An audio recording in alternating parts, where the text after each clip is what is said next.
Madame, Monsieur, bonsoir et bienvenue aux 19h de ce 25 décembre. À la une de l'actualité, le président de la République a signé la loi de finances 2023. Le texte préserve la politique sociale de l'État grâce à des mesures soutenant le pouvoir d'achat. Les détails tout à l'heure.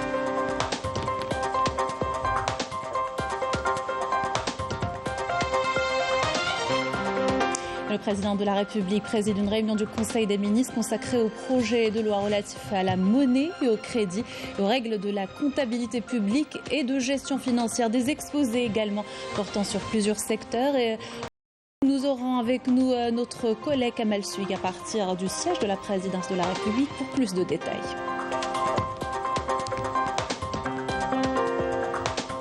Important volet investissement dans votre journal, des projets en voie de réalisation comme la centrale électrique solaire à Janet. D'autres sont bien lancés, exemple avec la pharmacie et la céramique à Bouira et Betna.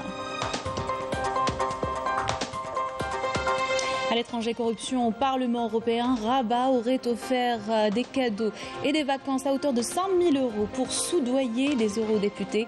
Énième révélation impliquant le régime du Marzen désavoué lors d'importantes manifestations contre la normalisation au Maroc. Bienvenue à tous, heureuse de vous retrouver. Je vous le disais en titre, le président de la République, chef suprême des forces armées, ministre de la Défense nationale, Abdelmajid Tebboune, a signé ce dimanche la loi de finances 2023. La cérémonie s'est déroulée au siège de la présidence en présence du président du Conseil de la Nation, Salah Goudjil, du président de l'Assemblée populaire nationale, Brahim Bourali, du Premier ministre, Ayman Abdelrahman, du chef d'état-major de l'armée nationale populaire, le général d'armée Saïd Chengriha, du directeur de cabinet à la présidence de la République, Abdelaziz Khelef, et des membres du gouvernement. Une photo souvenir a été prise à l'occasion. Le président de la République, chef suprême des forces armées, ministre de la Défense nationale, a présidé une réunion du Conseil des ministres consacrée à deux projets de loi relatifs à la monnaie et au crédit et aux règles de la comptabilité publique et de gestion financière, ainsi qu'à des exposés portant sur l'augmentation des salaires, le diagnostic et les perspectives des secteurs de la santé et de l'industrie pharmaceutique et au secteur de l'énergie, de la formation et de l'enseignement professionnel, de la pêche et des productions halieutiques. Pour plus de détails, Kamal Suig qui se trouve actuellement au siège de la présidence de la République. Bonsoir Kamal.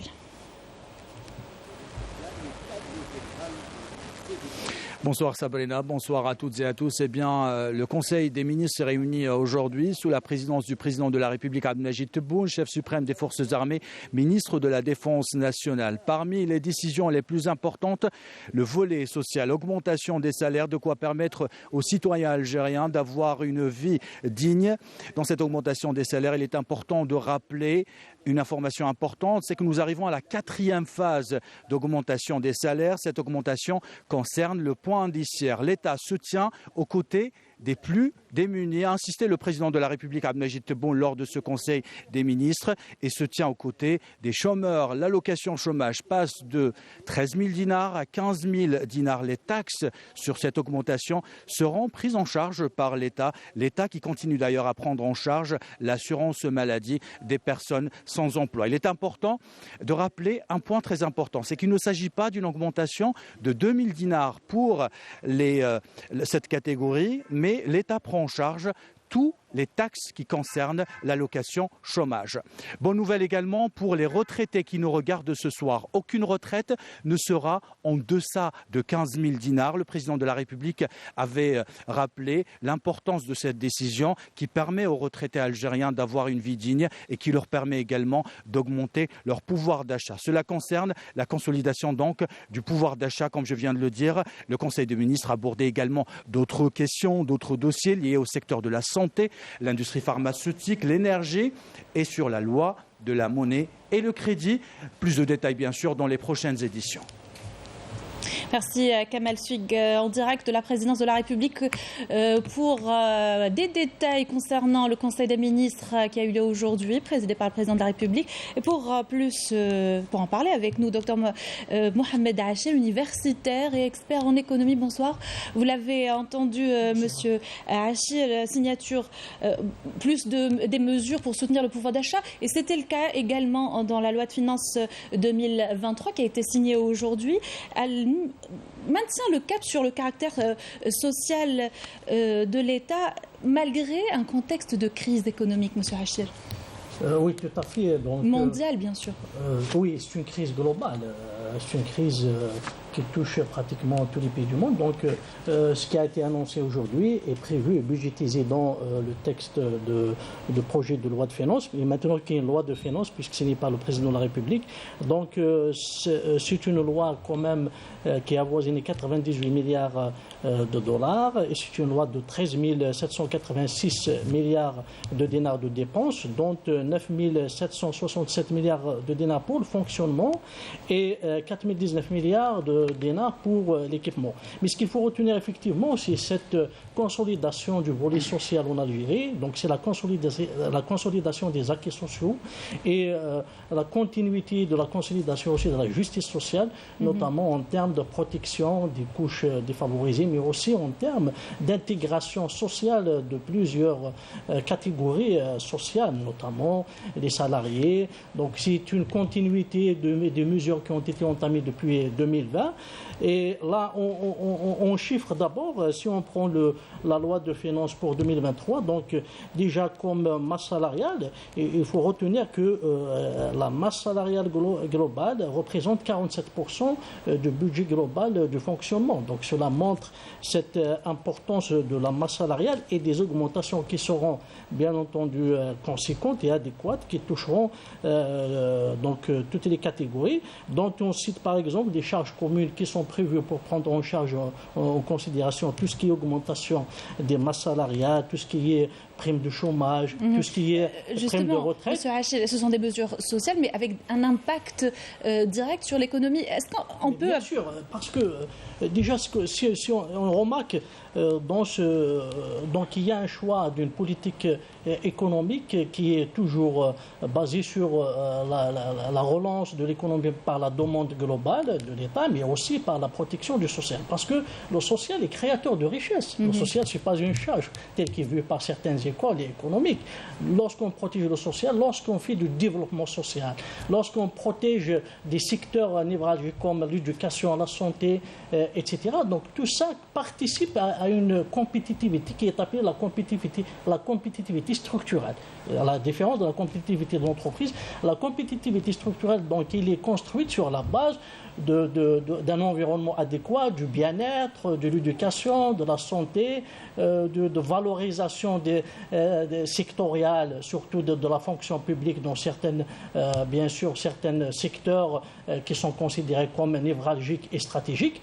Donc c'est tout ça. Donc on voit que 98 milliards de dollars d'environ, donc en dollars, de dépenses, mais il faut retenir que dans cette loi de finances aussi, nous avons 2100 milliards de dinars de projets neufs d'investissement public. Donc c'est très important, ça va relancer encore l'économie, la croissance à travers, bien sûr, la demande globale ou la demande publique notamment. Donc pour toutes les charges communes, donc c'est ça pour juste parler de volet social, donc c'est prévu 1376 milliards de dinars, 1376 milliards de dinars, c'est-à-dire environ 10 milliards de dollars, pour prendre en charge toutes ces augmentations concernant les salaires, le point indiciaire, concernant aussi la permanisation des contrats en pré-emploi, concernant aussi toutes les augmentations liées à la prime du chômage, à la retraite, etc. Donc tout ça va être pris en charge pour 2023. C'est pour cette raison que la masse salariale globale passera à 4 629 milliards de dinars. Donc une masse salariale importante, dont il faut citer aussi l'augmentation des transferts sociaux d'un montant de 597 milliards de dinars. Merci. Donc tous les transferts ont été consolidés, voire même augmenté par cette loi de finances de 2023. Une loi de finances que nous allons détailler dans quelques instants. On passe à un autre sujet abordé également lors du Conseil des ministres, la santé. Et pour en parler avec nous, le professeur Rachid Belhadj, directeur des activités médicales et paramédicales au CHU Moustapha Pacha. Bonsoir. Bonsoir, merci pour l'invitation. Merci à vous d'être avec nous. Monsieur Belhadj, la crise sanitaire induite par la Covid-19 a révélé beaucoup de dysfonctionnements. Le président de la République a instruit lors du dernier Conseil des ministres un état des lieux, a instruit le ministre de la Santé de réaliser un état des lieux. Quelles sont les priorités aujourd'hui pour une meilleure prise en charge de citoyens ?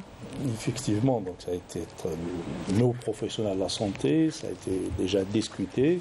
C'est qu'il y a des priorités. Parmi les priorités, il y a la numérisation du secteur de la santé, il y a l'humanisation de la prise en charge des citoyens, et aussi, comme vous l'avez si bien dit, il y a cette notion de sécurité sanitaire qui se développe, la sécurité énergétique, alimentaire et sanitaire, qu'il est temps de penser, c'est-à-dire au personnel de la santé, la revalorisation salariale, parce qu'il faut penser au côté humain.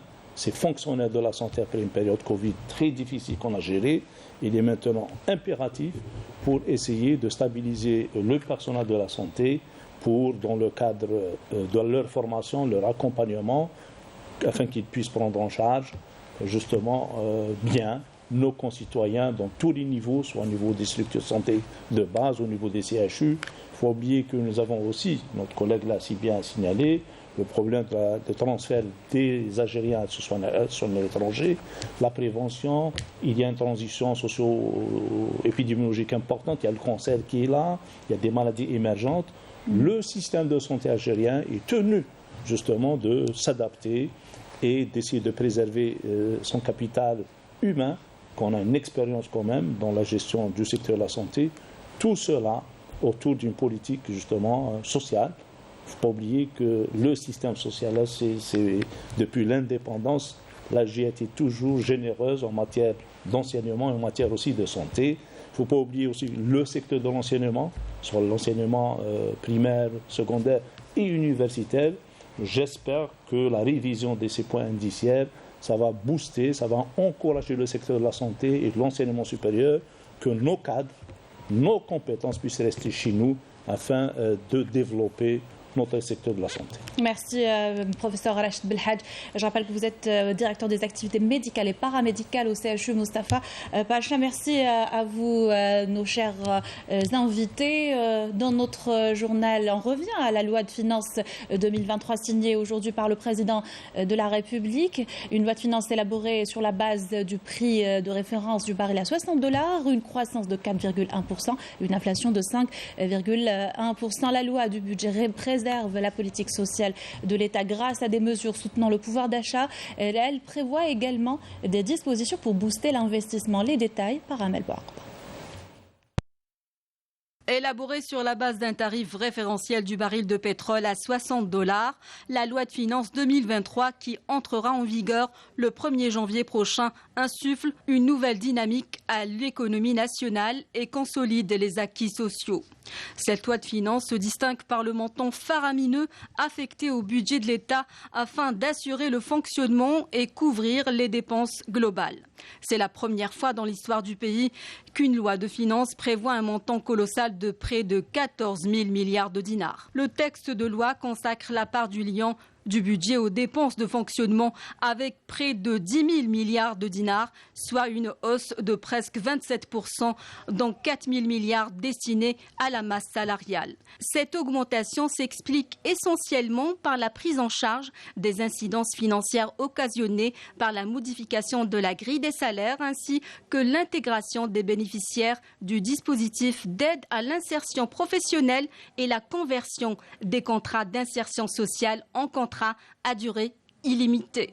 Le taux de croissance prévu dans cette loi de finances est de 4,1%. L'inflation, elle, est estimée à 5%. Quant aux réserves de change, elles avoisinent les 60 milliards de dollars. De ces chiffres, il ressort que le caractère social de l'État est préservé, d'autant plus qu'aucune nouvelle taxe ou impôt ne pèserait sur le citoyen qui est en droit de s'attendre à une amélioration du pouvoir d'achat à travers la revalorisation des salaires attendus dès le mois prochain, ainsi que l'allocation chômage et les pensions de retraite. Une approche qui n'est pas que sociale. Les experts s'accordent à dire que c'est une option socio-économique. L'amélioration du pouvoir d'achat tire la consommation qui, elle, booste l'activité économique. Cette dernière est appelée à être diversifiée. La loi de finances contenant plusieurs mesures d'encouragement de l'investissement et de l'entrepreneuriat, avec notamment beaucoup de facilitations fiscales et d'allègements bureaucratiques.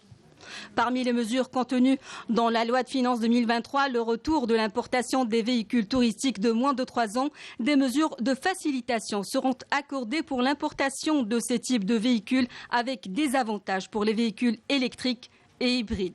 Il faut savoir qu'il s'agit de la première loi de finances qui consacre la prévision budgétaire sur une période de 3 ans. Direction Tougourt, la nouvelle wilaya du sud du pays bénéficie d'un plan de développement à la faveur de levée d'entraves sur plusieurs projets. Les potentialités de la région soulevées par le ministre de l'Intérieur, des collectivités locales et de l'aménagement du territoire. On visite de travail dans la wilaya. Brahim Merad a rencontré des représentants de la société civile et a écouté leurs préoccupations. Walid Yousfi. Cette rencontre avec le ministre de l'Intérieur, des collectivités locales et de l'aménagement du territoire a été l'occasion propice pour les représentants de la société civile d'exposer leurs préoccupations portant essentiellement sur l'emploi, la santé, le logement et tout ce qui a trait au développement de leur wilaya de manière générale. En tant que représentante des étudiants nouvellement diplômés, je tiens à dire que la plupart n'arrivent pas à trouver un emploi après avoir décroché leur diplôme.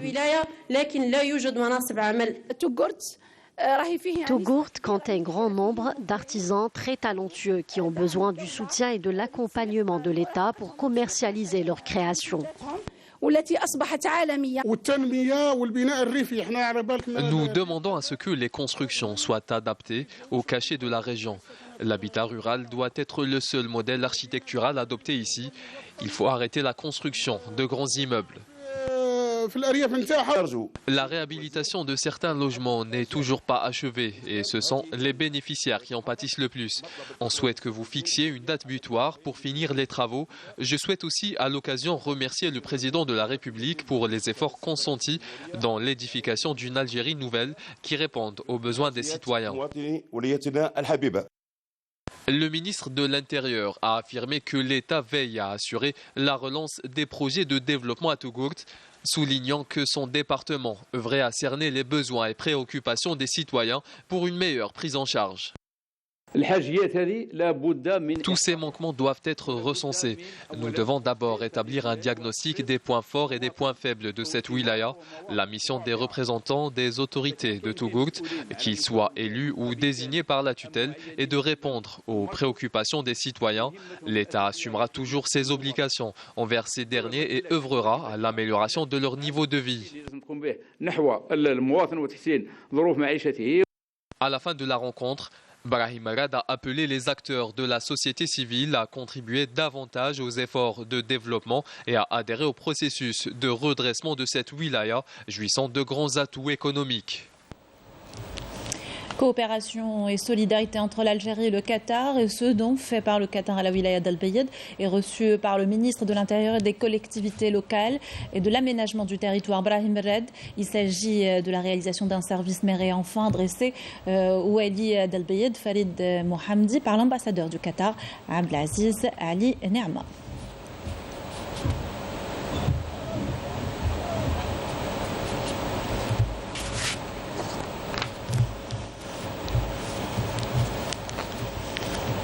Retour dans le sud du pays, aux grandes potentialités, le cas pour les énergies renouvelables. Plusieurs projets ont été lancés dernièrement. Exemple avec cette centrale électrique solaire implantée dans la région de Tajentout à Janet, d'une capacité de 3 MW. L'unité renforcera le plan local de raccordement à l'électricité de la Sonelgaz. Reportage de Naïm Alouali. 12 360 panneaux solaires sont plantés sur 8 hectares à la centrale électrique de Tajentout près de Janet. De quoi produire 3 MW d'énergie qui, une fois intégrée dans l'une des 2 turbines à gaz de 7 MW chacune, peut amplement suffire à satisfaire le besoin énergétique de toute la région.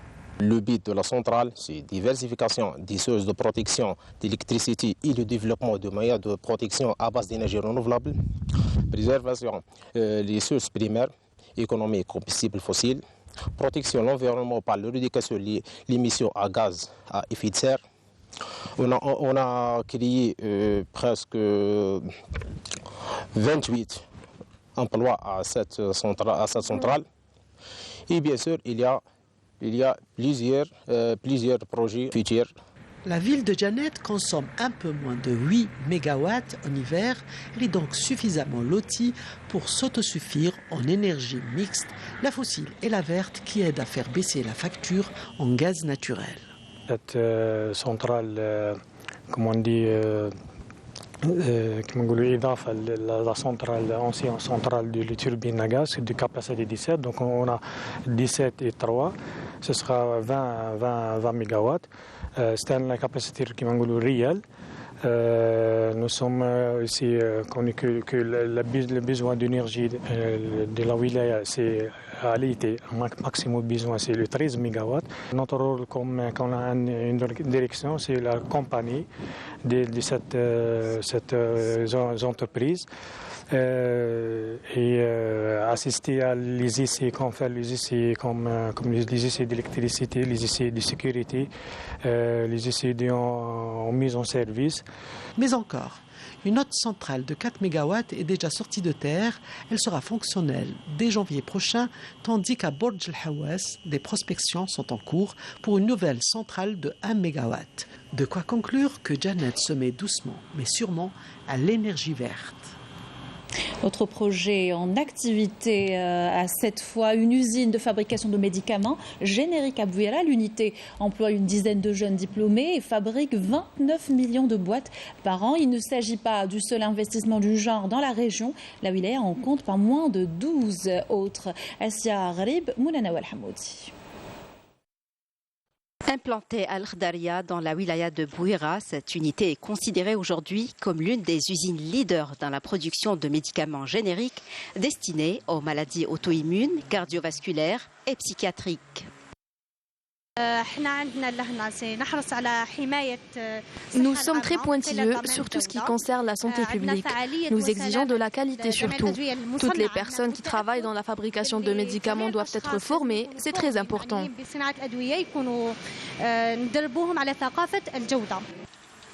L'usine emploie actuellement 80 jeunes diplômés des grandes universités et instituts. Cet investissement a nécessité une enveloppe financière de 73 milliards de centimes.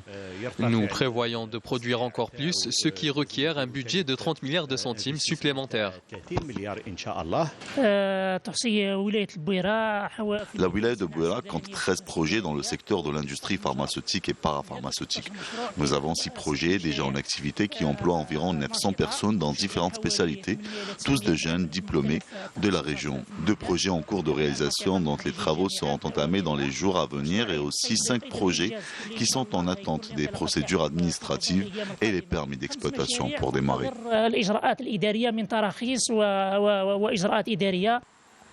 Aujourd'hui, la capacité annuelle globale de l'usine avoisine les 29 millions de boîtes entre comprimés et gélules.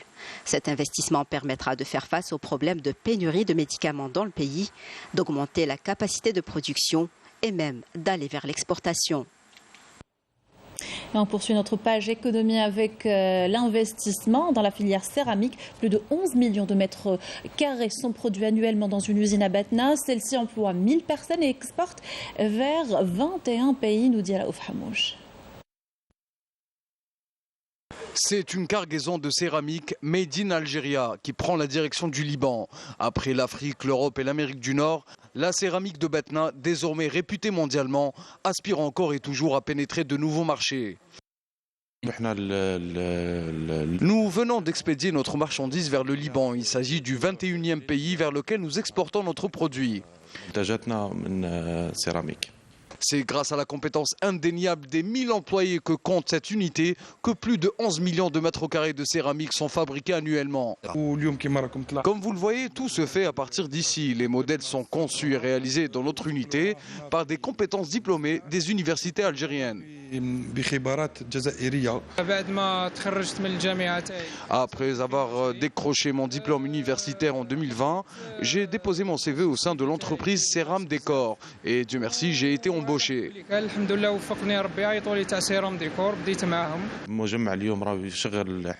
groupe emploie 1000 personnes, ce qui a permis de réduire considérablement le taux de chômage dans la région. D'autres unités verront le jour prochainement. La filière céramique qui se place en tête des activités exportatrices dans la wilaya compte 11 unités de production en attendant l'entrée en activité de 5 autres au cours du premier semestre 2023.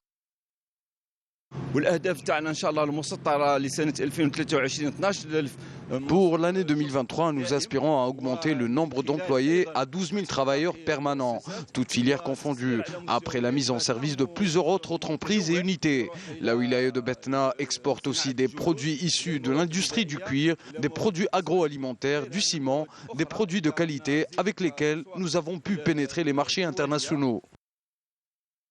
Depuis début 2022, les exportations des produits céramiques de Batna se sont élevées à 26 millions de dollars, avec 26 opérations d'exportation enregistrées vers de nombreux pays.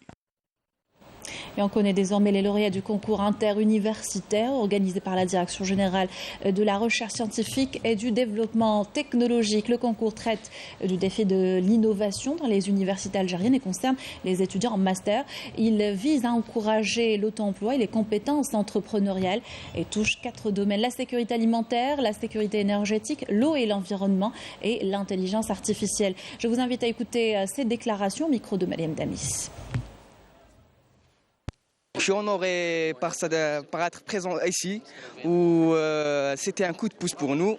On a fait un projet à propos de la détection de la maladie d'Alzheimer précoce, à un stade précoce. Ça nous encourage pour aller encore plus loin, pour réaliser nos projets. Inch'Allah, pourquoi pas une start-up assez solide ici sur le marché algérien, Inch'Allah. Notre projet, c'était l'introduction de drones dans l'agriculture intelligente en Algérie.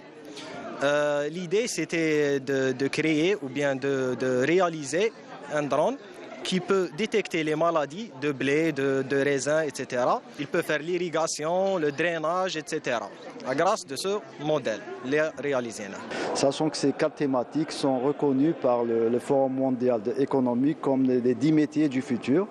Et donc, c'est aussi des thématiques qui créent beaucoup d'emplois et de richesses et permettent aussi de diversifier l'économie nationale. À l'étranger, la question sahraoui a enregistré de nombreux succès diplomatiques et juridiques en 2022, important pour certains. Et malgré le blackout médiatique que tente d'instaurer le Maroc sur ses pratiques au Sahara occidental, dernière colonie d'Afrique. Rétrospective d'Amel Issiridir. 2022 aura été l'année favorisant les succès sans précédent remportés par la cause sahraoui sur les plans diplomatiques et juridiques.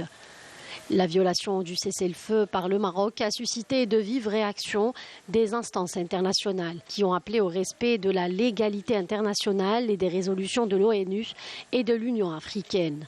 Le rétablissement des relations avec certains pays attachés au respect du droit à l'autodétermination, les arrêts des différentes cours de justice ainsi que la participation du président sahraoui Brahim Ghali à nombre d'événements internationaux, à l'exemple des travaux du 6e sommet UE-UA à Bruxelles et la 8e conférence internationale de Tokyo sur le développement de l'Afrique, témoignent d'une impulsion donnée à la cause sahraoui. Malgré les tentatives du Marzen d'empêcher toutes les relations diplomatiques avec le Sahara occidental, d'importantes réalisations diplomatiques ont vu le jour cette année dans ce pays. 2022 a été marqué par la désignation du premier ambassadeur du Botswana et de l'Angola en République sahraoui et la visite du vice-ministre des Affaires étrangères du Honduras, Torres Zelaya Gerardo, dans les camps de réfugiés sahraouis, ainsi que le rétablissement des relations diplomatiques avec le Pérou et la Colombie. Le Soudan du Sud a également rétabli les relations diplomatiques avec le Sahara occidental en 2018 et le Kenya, qui a réaffirmé son soutien au droit incontestable et inaliénable du peuple sahraoui à l'autodétermination. Sur le plan juridique, la Cour africaine des droits de l'homme et des peuples a rendu un arrêt le 22 septembre dernier, dénonçant l'occupation marocaine du Sahara occidental, appelant tous les États membres de l'UA à trouver une solution permanente à cette occupation et assurer la jouissance du droit à l'autodétermination du peuple sahraoui. Ajoutant à cela la décision du Conseil d'État français interdisant l'importation des produits agricoles depuis les territoires sahraouis occupés.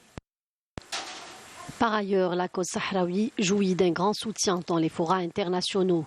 Plusieurs représentants de pays et d'organisations internationales à l'ONU ont réitéré leur soutien au respect du droit inaliénable du peuple sahraoui à l'autodétermination, dénonçant ainsi les violences et violations des droits humains exercées par l'occupant marocain au Sahara occidental occupé. La dernière conférence de la coordination européenne pour le soutien et la solidarité avec le peuple sahraoui, ECOCO, qui s'est tenue en décembre à Berlin, est une preuve majeure du soutien international aux droits du peuple sahraoui à l'autodétermination. Corruption au Parlement européen, l'implication du Maroc confirmée et le régime du Marzen aurait offert des cadeaux et des vacances à hauteur de 100 000 € pour soudoyer des eurodéputés en échange d'un soutien électoral. Révélation d'un journal italien citant les services secrets belges en charge de l'enquête. Mejda Jahmoun. Le nombre de scandales qui frappent le Maroc est incontable. Le Maroc Gate livre de nouveaux secrets, dévoilant ainsi le véritable visage du Marzen, qui offre des cadeaux et des vacances coûtant jusqu'à 100 000 € dans le but de soudoyer des eurodéputés et obtenir un soutien électoral au Parlement européen. D'après les services secrets belges chargés de cette enquête, le groupe d'eurodéputés impliqués dans l'affaire était chargé de soutenir électoralement le Marzen, qui, en retour, les gratifiait de grosses sommes d'argent, une révélation fracassante faite par le journal italien El Fatto Quotidiano. Le même journal a par ailleurs fait le lien entre le Maroc Gate et le scandale d'espionnage Pegasus, relevant que derrière l'implication du Maroc se cachait l'accord euro-méditerranéen entre l'Union européenne et Rabat, indiquant que cet euroscandale a mis en évidence des pratiques utilisées par les services secrets marocains pour des actions de persuasion et le contrôle de députés européens interceptés avec l'utilisation de Pegasus. Le militant des droits humains sahraoui Mohamed Dihani a déclaré au journal italien El Messaggero que Pegasus a été utilisé comme bras armé des services secrets marocains pour faire chanter l'Europe et le reste du monde. Sophie in 't Veld, quant à elle, rapporteure de la commission d'enquête de l'Union européenne sur l'utilisation de Pegasus et de logiciels espions de surveillance équivalents, a expliqué que la vice-présidente du Parlement européen, Eva Kaili, inculpée dans le cadre de cette affaire, a tenté de freiner l'enquête de Pegasus lors du scandale des écoutes en Grèce.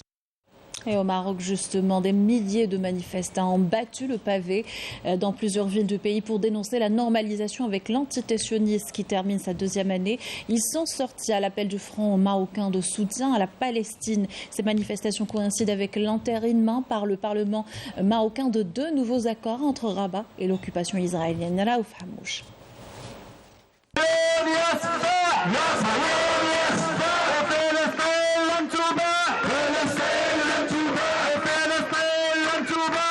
La rue marocaine est à nouveau en effervescence. À l'appel du Front marocain de soutien à la Palestine, des centaines de manifestants sont sortis dans plusieurs villes du pays, plus que jamais déterminés à poursuivre leurs manifestations contre la normalisation du Maroc avec l'entité sioniste.